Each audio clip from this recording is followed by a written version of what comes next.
We are all about inclusion. Let me be brave in the attempt. We strive for the gold and reach for the stars. Powerful voices again and again. Unstoppable, let them lead. We're more than athletes, we're family. We're gonna lift you up. You know we're gonna lift you up. Beyond the metal, yeah. Beyond the metal, beyond the metal. Hello, everyone. This is Ed Pacheco, the president and CEO of Special Olympics Rhode Island. Most importantly, today, and for the first time ever, I have the distinction of serving as your host for Beyond the Medal, inspiring stories of strength and achievement on the part of the most amazing athletes in the world, the most inspiring athletes in the world, and that's the athletes of Special Olympics Rhode Island. Joining me today is my co-host, Nick Simagis. Nick, can you say hi to everybody? Hello, this And- is Nicholas.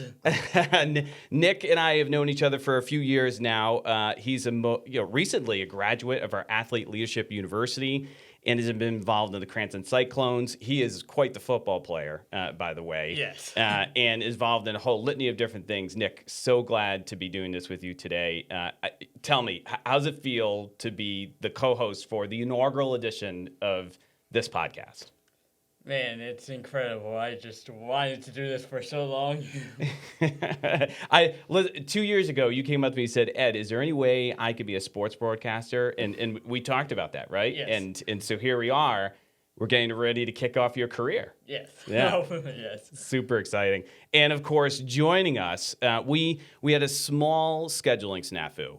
So just to give you a first episode, working through all the kinks, we figured it out. We're going to do a rotating co-host for the third chair. And kicking it off today is my friend, your friend, the one and only Captain Mike Bullock. Hey, Mike. Hey, Ed, how you doing? Good. And so I'm going to ask you the same question. Inaugural edition of the Beyond the Medal podcast.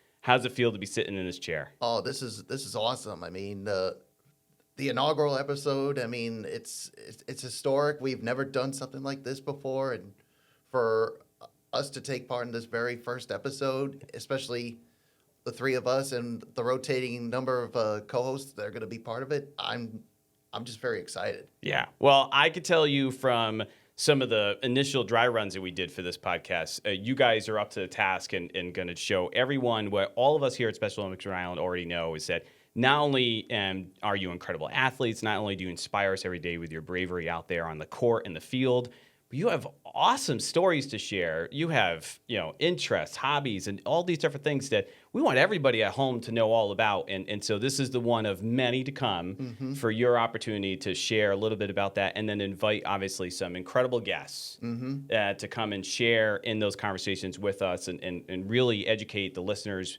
and the viewers back at home about what Special Olympics athletes have to offer to all of us. Not just Special Olympics, but to the larger community, because that's what it's all about, right? Absolutely. I mean, just to hopefully get a good number of people listening to this and what Special Olympics Rhode Island and Special Olympics in general is all about. Yeah. You couldn't say it any better than that, Mike. And, Nick, so if you had to pick one person as our first ever guest to kick this off the right way, don't cheat. Don't look at the other screen yet. Who would you think would be the best option for us to put on a podcast? And no, don't say Drake May of the New England Patriots or anything like that. But who would be the best option for us to bring onto this podcast? Well, it seems like it's Tim Shriver. Wait, I'm sorry. Did you say Tim Shriver, the one and only? He doesn't like me calling this. He already, set the record straight. If he'll hang up on us when we bring him on here, but if I call him Dr. Tim Shriver, he might not continue the conversation. However, it is my honor to introduce and welcome to the show someone who really needs no introduction, but an individual who inspires us every day with his work across the country and across the world to being a champion on behalf of our athletes and the example for what inclusion is all about and carrying that legacy on behalf of his family is none other than Dr. Tim Shriver. Tim, glad to have you. Up the game. Oh, we lost Tim. Hold on a second. We lost you. No, here I am. Thank you Perfect. for having me. I'm thrilled to be here. I'm thrilled to be here with you and with Nick. I'm thrilled to be here for the specific purpose you've articulated, which is to, awaken people to the idea that when they see our athletes competing, they're only seeing the tip of the iceberg. They're not seeing all of the extraordinary gifts and talents and skills and contributions our athletes are making every day of the year. And I'm thrilled to be part of beginning the process of educating all of us about that and about celebrating it, really, because when we got on the phone earlier, we were just talking about how are we, and it's like, you're living the dream, you said. And I was like, living the dream is living in this movement and helping this movement to become the dream that other people see is possible for them. Yeah. So I'm thrilled to be here. Thank you for having me. Yeah, Tim, and it's an honor. I know I've had the pleasure, you and I have chatted a number of times at banner celebrations, at conferences, and so forth. And I just know personally appreciate the energy you bring every single day to this movement. And I know our athletes feel it, our families feel it. And we can't do this without your leadership. And so thank you for taking the time out of your schedule to be here with us today. And so, and of course, you hit the nail on the head, Tim. I tell people all the time, I don't actually work for a living. I get to hang out with these amazing people sitting to my left, and like Nick and Mike, and I'm just gonna, Mike, Tim Shriver sitting right here in front of us, right, talking to us about what we're doing here at Special Olympics. What's the first thing that you want to ask him outside of Monday Night Raw? I know we were talking about that a moment ago, but Yeah, well, Tim, I mean, I gotta ask you, what's been going on with Special Olympics International right now? I mean, and how's the vision going, especially with everything that Eunice Kennedy Shriver has ever since she started this whole thing? Well, look, it's a great question because, the movement is over 55 years old, but I feel like we were invented for this moment.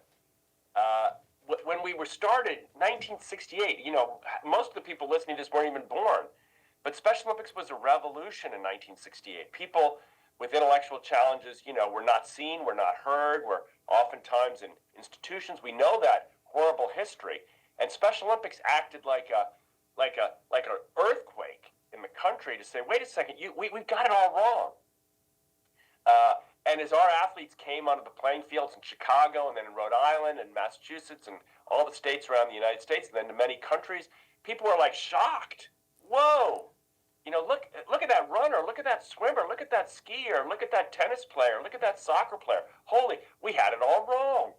We thought this group of people had no skills, but look at the gifts.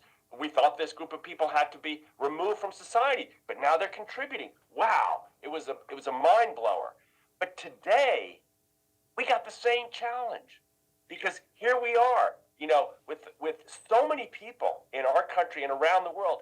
What are they? Afraid of others, labeling others, fearful about difference, divided. What's the one thing everybody says, is the problem in the world? Division. We're so divided. I can't get along.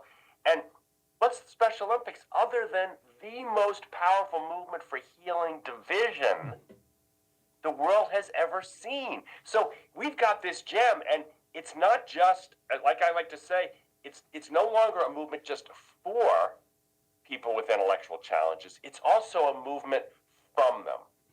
This is the new generation where we're not just helping Special Olympics athletes, we're letting Special Olympics athletes educate the world. And to me, that's another earthquake. It's another mind blower. And I'm just so excited about it. Yeah, Tim, that was amazing. We were in an athlete leadership council meeting recently, and one of the things that we talked about specifically was this very topic: is that our athletes, our athlete leaders in particular, who when we talk about setting our athletes up for success, you hit the nail on the head. They are the leaders within the movement, right? They're no longer just the athletes, quote unquote, out on the field. their bravery has to transcend that field and set the example for others. And they remind us every single day what humanity is and should be all about. And Nick here is a another example.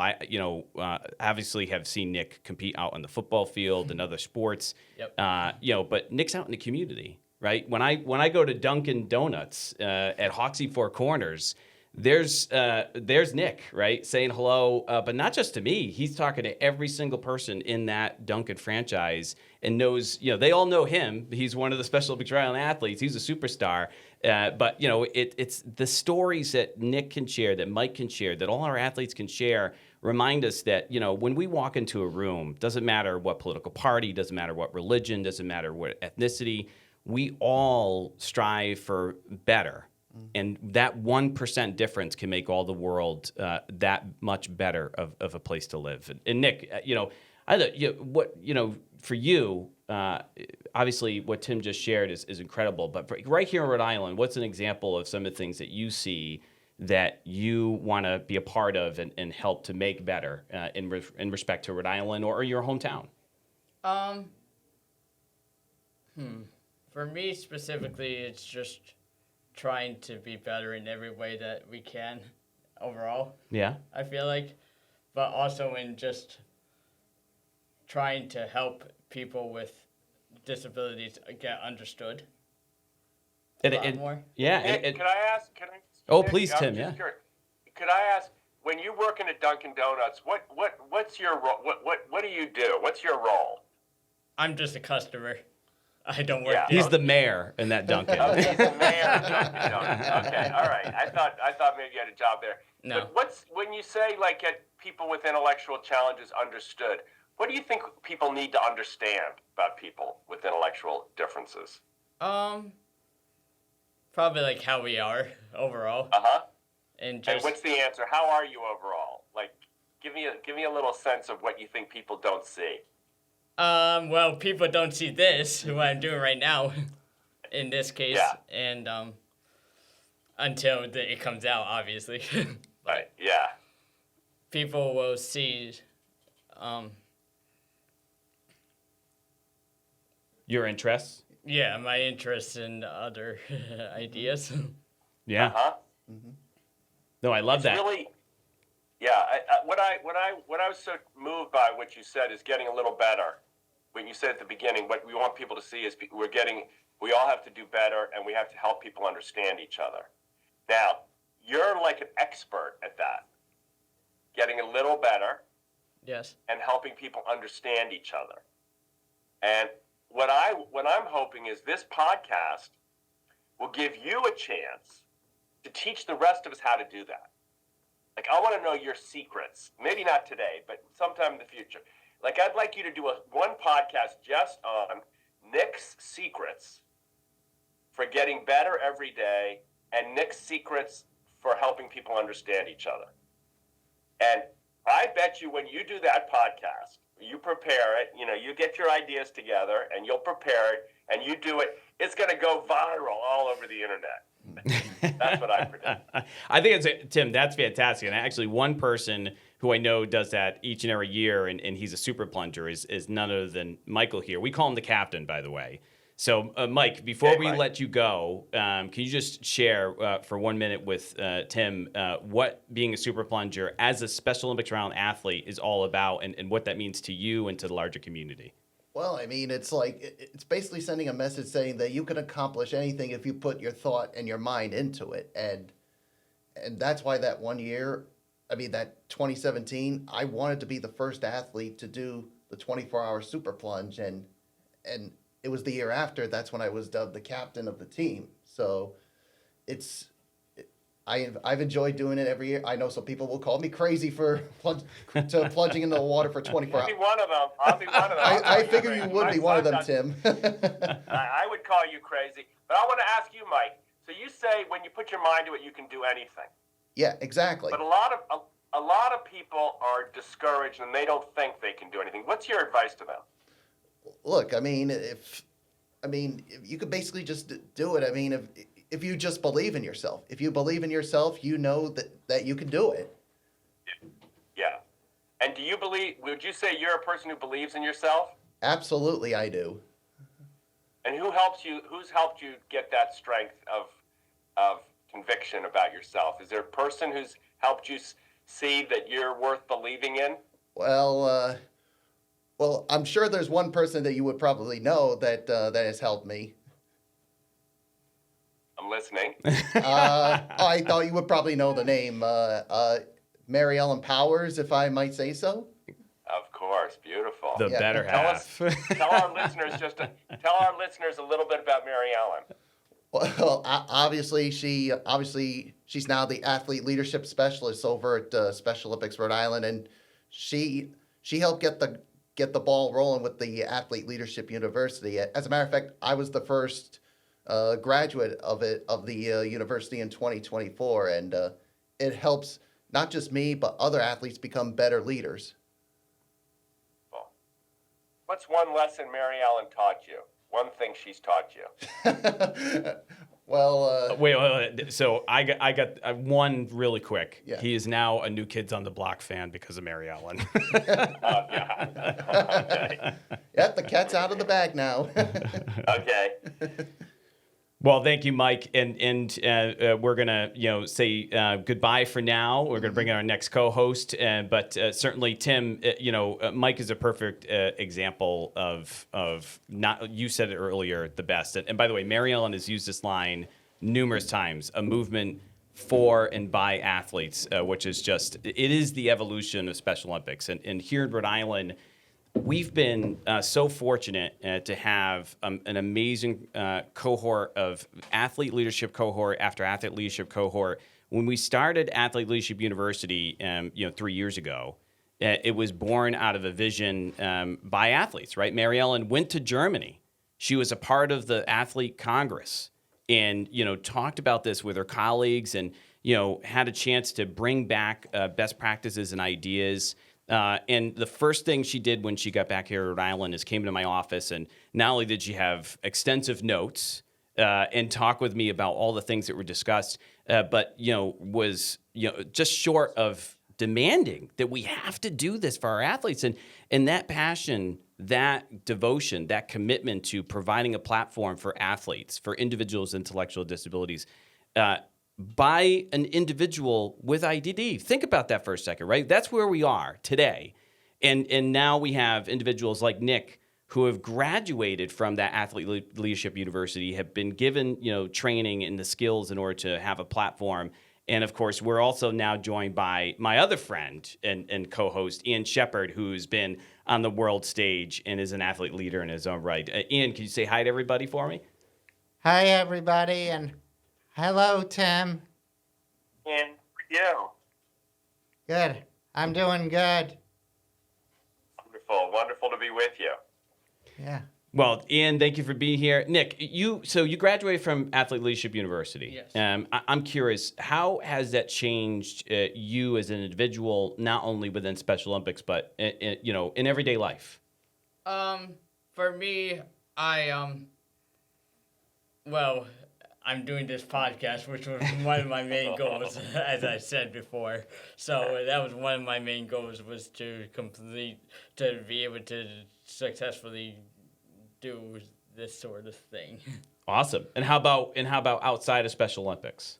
I'm a part-time Whole Foods Market shopper in Providence, so I have a job. That's great. And you feel like the training you received has better prepared you for different conversations or anything that you would encounter with or engage with at work or at home? I mean, my home provider is also a key part to this too, Yeah, that's great. who's also on the Cranston Cyclones. That's right. He's a unified partner. We're not shy about asking. Nope. How about you, Ian? You are a graduate of Athlete Leadership University. What has it meant to you, not only as Special Olympics athlete, but also in everyday life? Well,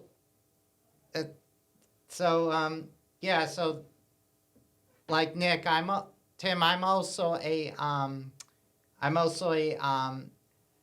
Special Olympics University Athlete Leadership graduate. I graduated in 2024. I was also the one of the first class to graduate, and I majored in athlete spokesperson, which you either do speeches or you do MCs for like different events, like opening ceremonies for different games, or you speak at different schools or something like that.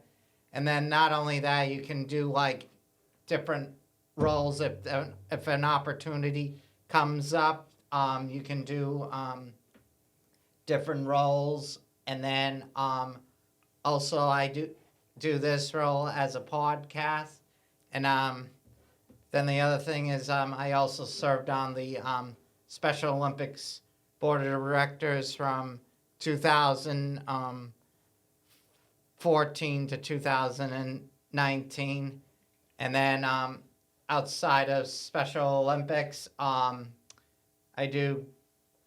keep my own honeybees, and I make my own honey and I sell it, and I also like to garden. And he sells out every single year. It took me 3 years to finally get a jar of honey. Wow. And you don't get stung, right? Sometimes I do, Tim. Yikes. And Ian, so this is your chance to talk with Tim. We were talking earlier about the global movement that is Special Olympics, and how we've evolved as a movement, both for the benefit of athletes but also the larger community. Talk a little bit about what Special Olympics has done for you, and also maybe a question for Tim that you can bring back to your fellow athletes. So yeah, Special Olympics has changed my life. I got to travel the world and go to different countries, different world games, mostly winter world games. And matter of fact, Tim, the last time I saw you, Tim, was in Italy, in Turin, in the town of Caesarea, and that's where the ski venue was. I saw you on the last day of the competition, and we were waiting to go to the awards venue, and you were like hugging athletes, taking pictures and stuff like that. And you also did a great speech at opening ceremonies over there. I just had a blast. This is the third time I'm going to say living the dream. If you're at an award stand at a Special Olympics World Games and you're taking pictures and getting hugs and looking at the Italian mountains and looking at snow, you're living the dream, right? Yes. I mean, that's you can't beat that. Yeah.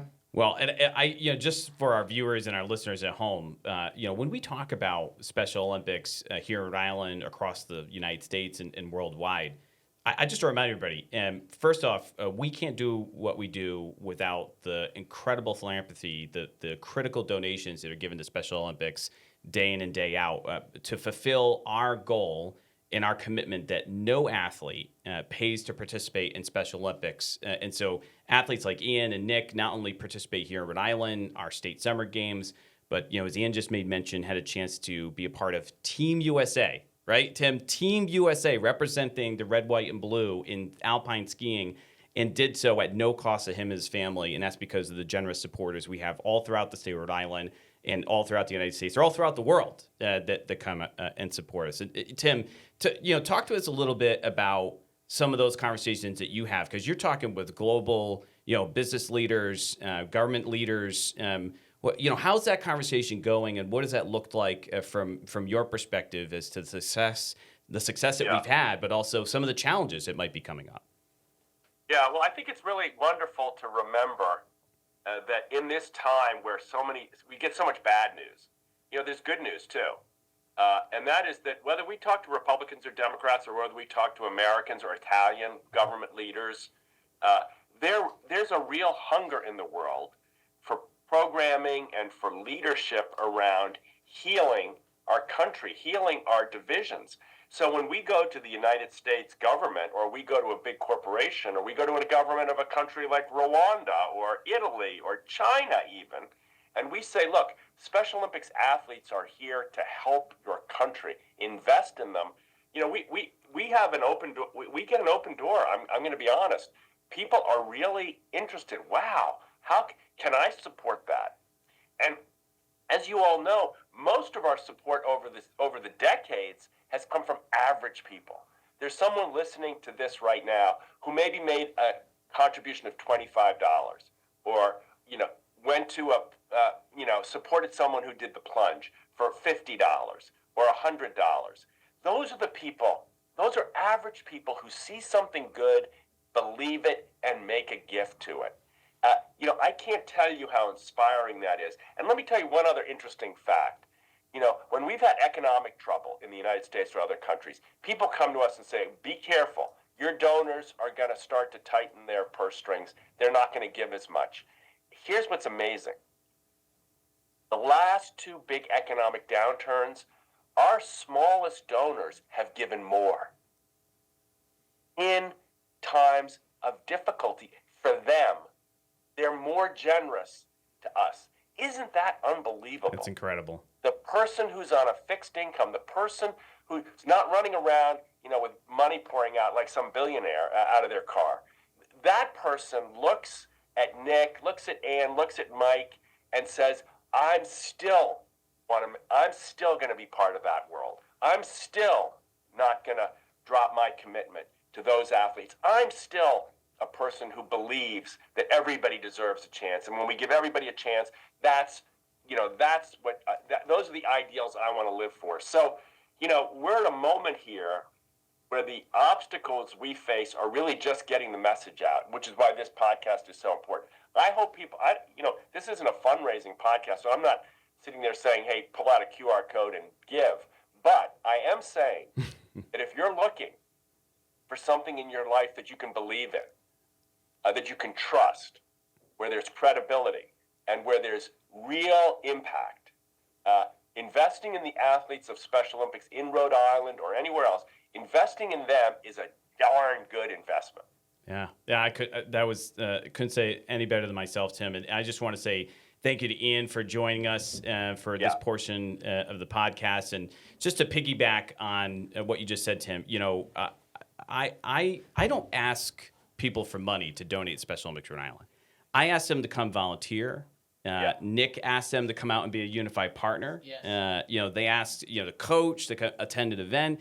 When people, as you just said, when people come out to a Special Olympics event, whether it's the State Summer Games, we just did Fall Festival, right, Nick, at Bryant University, just up the street, where we had close to 700 athletes come out and compete from all different age groups, middle school, all the way up to, I think Frank is 76 years old, is out there competing over Fall Festival, and just an incredible moment. And I can't tell you how many times, and this is the best part of being a part of this organization, that people have come up to me and they say, how can I help? Like you just said, it could be the worst circumstances, economic situation, whatever it may be, and people are incredibly generous with their time and their treasure and giving back to our athletes. And one such athlete, by the way, who I'm thrilled to welcome to the table, is actually going to be we talked about the world stage, but this coming June in Minnesota, we're going to have the national stage where 50 Rhode Islanders, 26 of which are athletes, are going to go and compete and show the rest of the country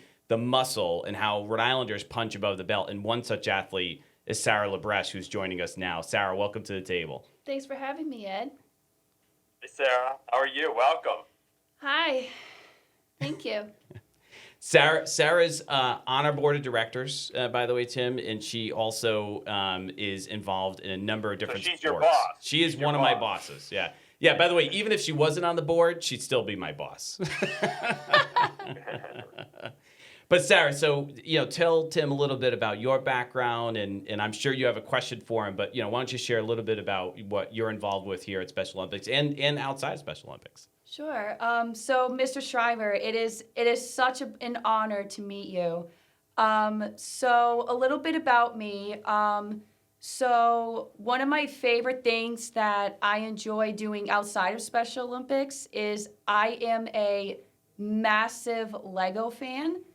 I have been building Legos for most of my life.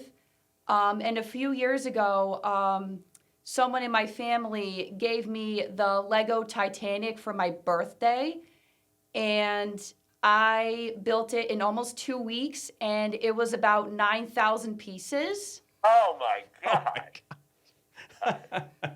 I don't know if I have the patience. You don't have the skill, the patience, the vision, yeah, wow. Yeah, that's incredible. Are you working on a Lego Do you set have a right now? picture? Do you have a picture of the Titanic? I don't, but I did do a little Facebook page about me completing my Lego set.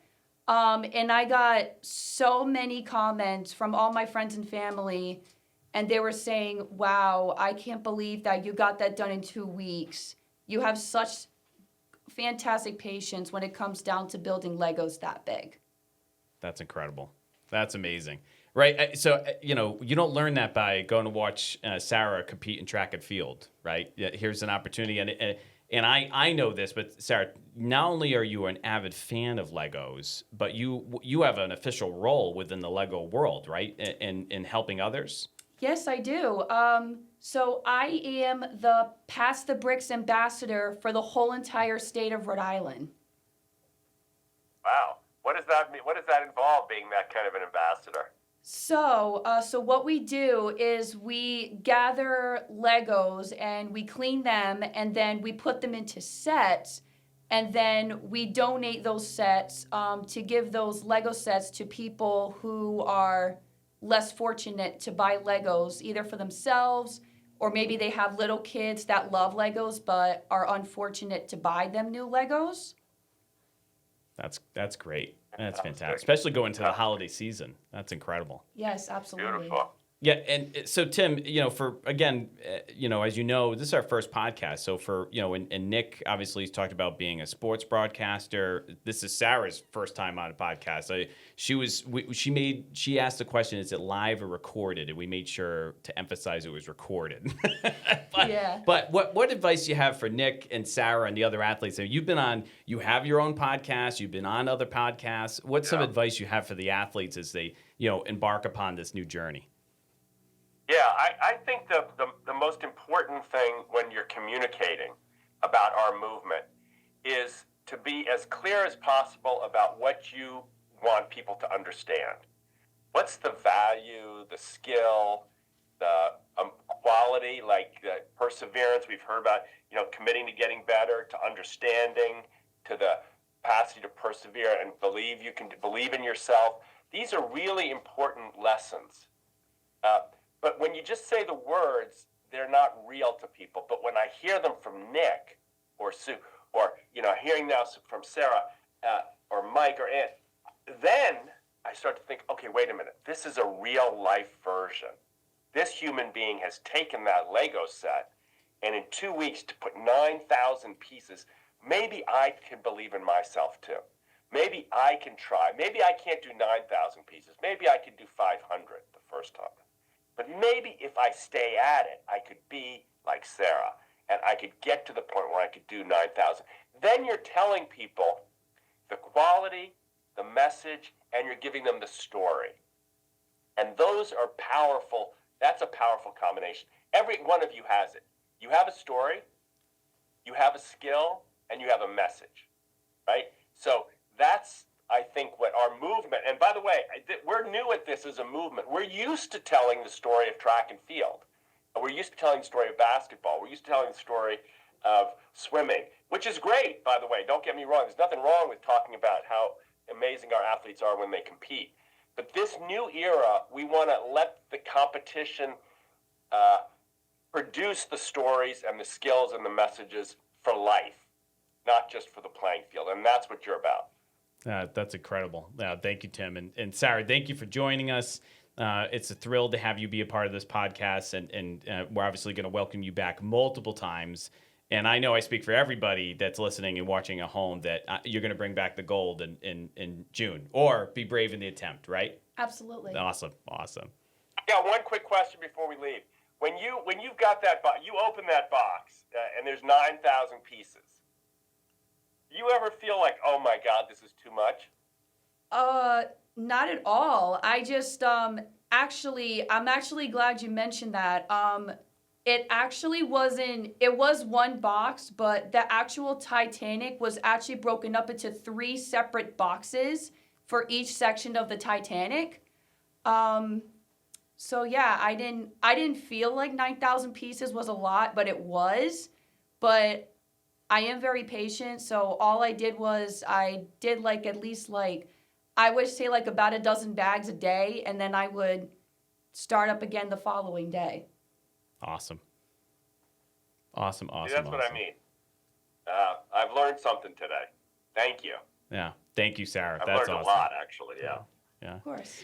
Nick, you Sarah does Legos. Mike is a super plunger. What's one of the interests that Nick has? Are you playing video games? Are you into sneakers? I'm curious because I know you've shared some things with me, but I don't know everything about Nick Simagis. I love watching sports, professional sports overall, Yeah. and I watched them all. I watched yesterday's game. Awesome. What'd you think? From start to finish. Tim, are you an avid Patriots fan? I I'm would hope so. I'm primarily a Red Sox fan. I did watch some of the Patriots game last night, and the Patriots are shocking me like they're shocking everybody. So I am a Celtics fan. Primarily, I'm baseball, basketball, but I love football and hockey too. Okay. So I'm with you, Nick. A lot of Americans are with you. You know, we're a sports obsessed country in many parts of the country, and you know, being a sort of super fan is a new whole message. Like, how do you how do you keep up with the team? You know, how do you follow the action? How do you keep yourself informed about the new players and the injuries and the farm systems and all that kind of stuff? So I hope you'll continue to watch, but also to tell other people who are fans some insights. Like, what did you learn about the Patriots? What's a key to the future? I'd love to know since you're watching all the games, I'd love to know your perspective on whether you think the Patriots can go the whole way this year? Oh, I hope so. That's a Patriots fan. Did you, Nick? Did you know? And Tim, you probably know this. Drake May is involved with our friends in Special Olympics Massachusetts, and actually, he's a part of the Best Buddies program, which is also a friend of Special Olympics. The Patriots are all in on the Special Olympics movement. So we're not only we're rooting for them. Well, I would hope that he could do the same for Rhode Island too. Yeah. There you go. That's right. They're not the Massachusetts Patriots.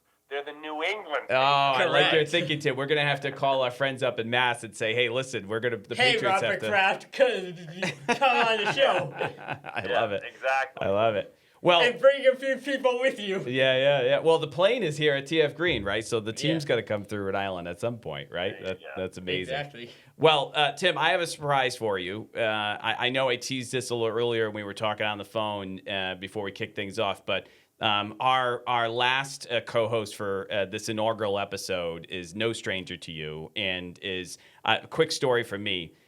When I was first being approached to talk with Special Olympics Rhode Island about becoming not only president CEO, but more importantly joining this movement and learning about the power of inclusion and the important work that's happening on the part of not just professional staff, but thousands of volunteers and incredible athletes and families. I walked into a Jersey Mike's just before the 2022 Summer Games, USA Games in Orlando, Florida. And I'm going to get my sandwich because I want to support the movement. I want to make sure that I'm contributing. And the first person that I come in contact with and I get a chance to meet is none other than the man, the myth, the legend, and that's Henry Moretti. Henry, say hi to everybody. Hello, Tim. Hey, Henry! How are you? Long time we've been friends. Long time. Long time, Henry. Boy, it's we've had quite an adventure together. I'm so Yeah. happy to see you. I just celebrated my 50th year in Special Olympics. Wow. 50, 50 years. 50, yep. Wow. And I survived two bouts of cancer. I knew you'd had a little challenge there, Henry, and I'm so Twice happy. Are I you did. feeling okay? Are you feeling okay now? Yes, It must have been rough, huh? yes. Oh, I'm sorry that you have to go through that, but I'm so happy it's you've come out in a place where you're feeling Yeah. okay. My greatest thrill is meeting your mother and father all the time at special events as a gold messenger, Sergeant Shriver, gold messenger, or a participating in Special Olympics.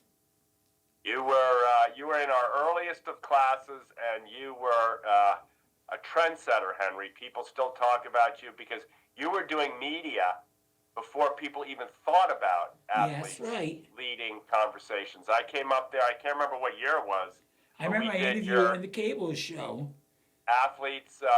What was it called? Athletes on something. Athletes Hour, something like that. On local cable there and a Comcast, I think it was, and you were saying, hey, we got to get this message out long before the rest of us caught up. So you're a real pioneer and in a way a founder of the kind of work we're doing right here now today.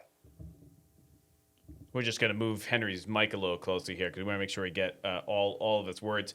Henry. You can move. I can't see Henry. I don't know if you can move the camera at all. Is that Oh possible yeah, or not? we'll get him on camera here. Can we do that, guys?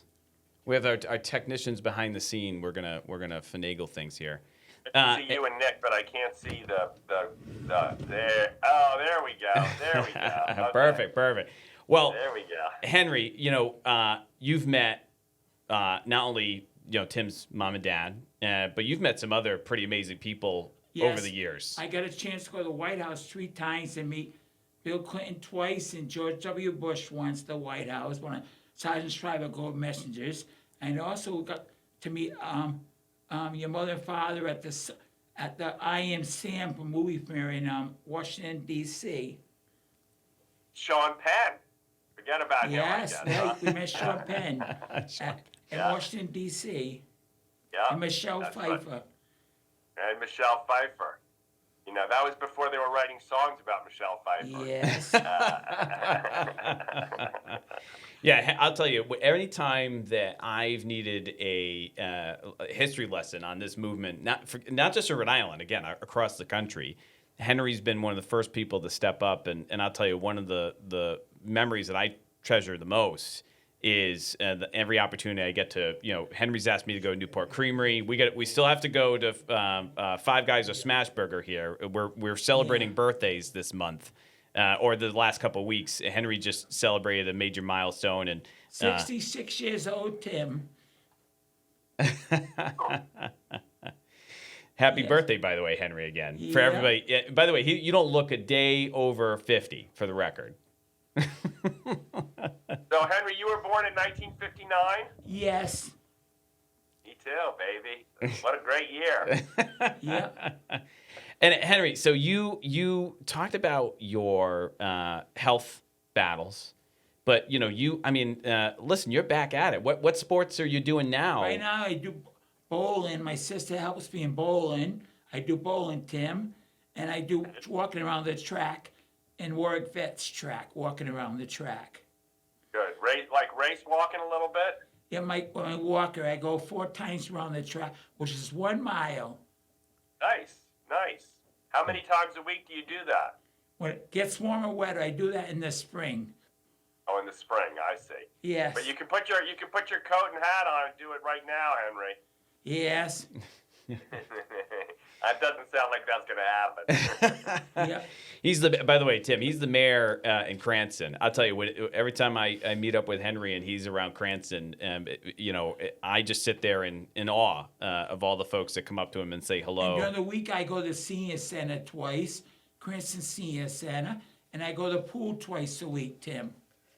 Nice. Well, I You used to swim? appreciate- You swim at the pool? I go walking in the pool. Oh, walking. Good. My CNA Good. takes me, and I walk around the pool for an Good. hour. Oh, good. That's keep getting your Twice steps a in, week, right? yep. Monday Good. and Friday. Good. And I go to So there Senior you are. Center You're Wednesday and giving- Thursday. I go, the trans van takes me, and I take me home at the end of the day when everything's all done. Nice. So, Henry, was it hard to get back to doing that walking after the cancer? Yes, it was. I had to go to rehab and everything, and to get better. Then I got cancer again after that, and I get better again. There you go. I'll tell you, but And how did you come up with the strength to get back into walking? Going to rehab and physical therapy, they helped me. Yeah.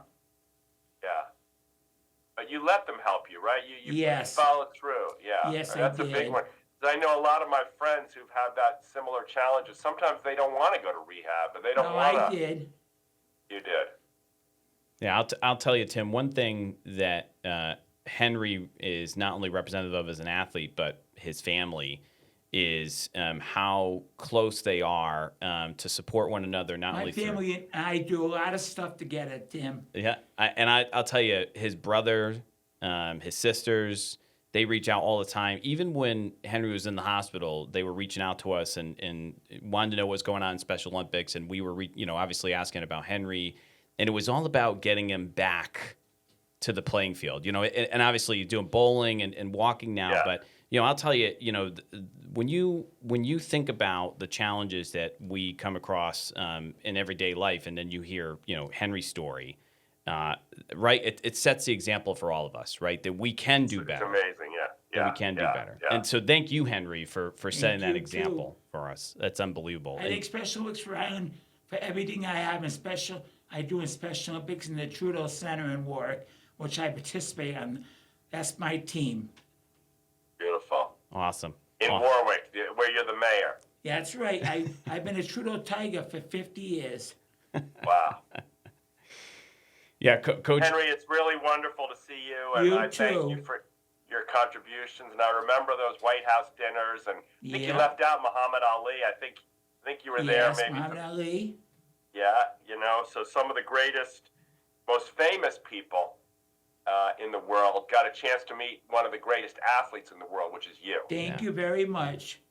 Well, Tim, I have a question for you as we get ready to wrap up here, and this is as much for me as it is for Nick and Henry, which is, you hear Henry's stories, you hear, Nick's stories, and obviously, Henry's been a veteran for many years, and Nick is just in many ways starting his adventure with Special Olympics. But, we talk about it all the time, but over 50 years ago, your mother had a vision, and here we are today, and we're hearing about athletes meeting Muhammad Ali, sitting United States presidents. We're talking about World Games in Berlin and in Italy, and going to the USA Games in Minnesota in June of 2026.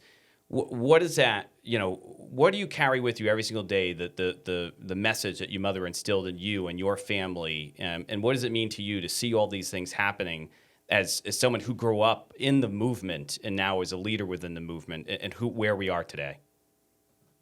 Well, I think this, it's a message we heard on this from Mike and from others. Believe in yourself, and not just believe in yourself, believe in others. We live in a time where people, sometimes they think, well, I'm okay, but the rest of the world I can't trust. But this is a movement where we trust each other. Henry's describing it, Nick is describing it. Confidence in other people. When you believe in other people, you bring out the best in them. And my mom started this movement because she believed in people with intellectual challenges. But she also believed in 15 and 16-year-old volunteers. She believed that those young volunteers at Camp Shriver in 1962, she believed they would see the dignity of the athletes, they would see the potential, and that they would be changed. So, nowadays it's not fashionable to talk about believing in other people. But I think that's what we do in this movement. We go to the Lions, we go to the faith-based organizations, we go to the corporations, we go to the community-based groups, and we say, hey, believe in these athletes, and the athletes will believe back in you, and it will be a beautiful exchange. So, look, there's a lot of headwinds in the world, a lot of things, health challenges. Henry's here, evidence of it. A lot of obstacles we face. But, this is a movement whenever we face the biggest obstacle, we believe the most. And that's what gets us to where we want to go. And that's why presidents open the door. And that's why sports stars open their doors. That's why corporations like Coca-Cola or, have opened their doors to us. Because they know that we are believing in them, and they therefore can believe in us. And I hope that motivates the movement for the next 50 years too. Wow. Well, thank you, Tim, and what a great way to wrap up this inaugural edition of the Beyond the Metal podcast and those words of wisdom.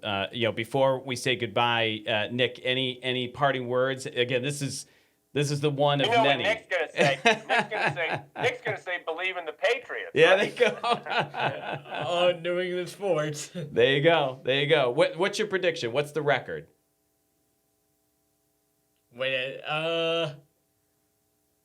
Baltimore may or may not be tough, and then maybe the Buffalo one might be a little tough too, but I think we got it. You think we got? All right, we're gonna. That's the prediction. I like Everybody watching at home. I like it. Nick says I like it. Super Bowl champions year one under Drake May and Coach Mike Vrabel. By the way, I'm all in. I I'm hope all so. in. Henry, any parting words for us for this podcast edition? My parting words is thank you for being part of our first podcast Special Olympics. And we hope to meet you again and see you again and say hi to your family and take care and do what you're doing in Special Olympics. You are great. Wow. Thank you, Henry. You too, brother. Thank you. Well, thank you, Tim. And thank you, everybody, for listening to this inaugural edition of Beyond the Metal Stories of Strength and Achievement podcast. I'm your host, Ed Pacheco. I have the distinction and pleasure of serving as President and CEO of Special Olympics Rhode Island. Tune in next time, and we're going to start talking about more interest, things to inspire you to get involved in the movement, but also things to inspire you and how you can be better in your own community and helping to make the world a better place. I'm Ed Pacheco. Thank you for listening to Beyond the Metal podcast. Tune in next time. Thanks, everybody.